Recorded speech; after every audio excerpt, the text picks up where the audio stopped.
Sa pagbabalik ng ating balitaan kaugnay sa ginagawang paghahanda sa mga uuwi nating kababayan nitong Semana Santa, makakasama natin ngayon sa PTV News Center si USEC at General Manager Corazon Jimenez ng MMDA. Magandang umaga po, ma'am.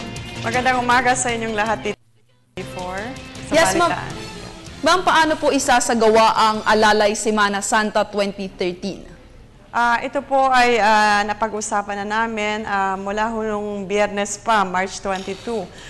Mayroon na ho kaming coordination activities together with PNP, atin pong mga Philippine Navy, ang atin pong mga LGU, traffic units, at NLEX, SLEX. Lahat po ng mga lugar, kagaya po ng ports, airports, bus terminals, at mga simbahan na rin po ay sinali natin na ito po ay babantayan ng atin pong mga kasama. Ang MMDA po ay mayroong 1,800 enforcers at ating ibang units na sila po ay magtatrabaho the whole time na sinabi nating inactivate na nung Biyernes at ito po ay hanggang April 1. Marami hong nagtatanong ano pa ho ang mangyayari. Mula ho sa March 27 hanggang April 1, lifted po ang ating number coding. Babantayan ho natin lalo na ang atin pong mga kababayan sa pagsakay at pagbaba nila, pagbalik nila pagkatapos po ng Semana Santa. Yes, ma'am, aside po sa security, ano naman po ang mga measures ng MMDA ngayon, although paulit-ulit na, para maiwasan yung mahirap na daloy ng trapiko?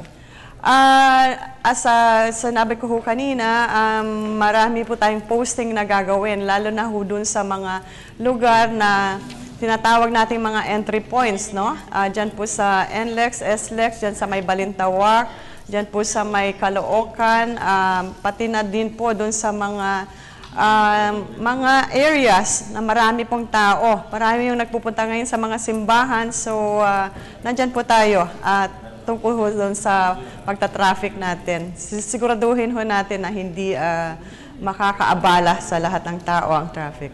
Yes, ma'am. Paano naman po yung seguridad sa labas ng NCR o Quezon City o Maynila? May plano po ba ang ipaubaya ang ilan nating mga MMDA officers sa local authorities? Sa mga local po, nakipag-usap din po tayo sa mga local government units. Ito po yung kanilang mga traffic units na tinatawag. Sila naman po ay naka-activate din po yung in full force yung kanilang mga enforcers. Yes, ma'am. Magkakaroon din po ba tayo ng emergency stopovers para din po sa ating mga biyahero? Meron din po. Ang road emergency group po namin ay nandyan din po sa lahat ng, hindi naman sa lahat ng areas, pero may strategic areas po kami na nandyan naman talaga ang ating pong team. Nakikita nyo sila, nandun sila sa ilalim ng mga flyovers. May mga satellite offices kami.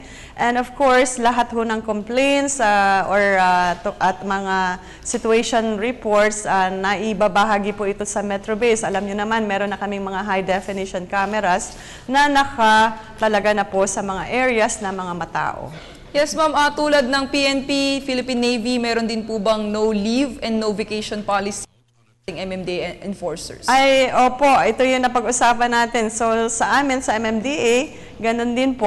Sila ay on call at sila ay hindi po allowed mag-take ng leave. Lalo na ho yung mga na-identify na nating mga tao na dapat ay naka-post po sila during the Semana Santa.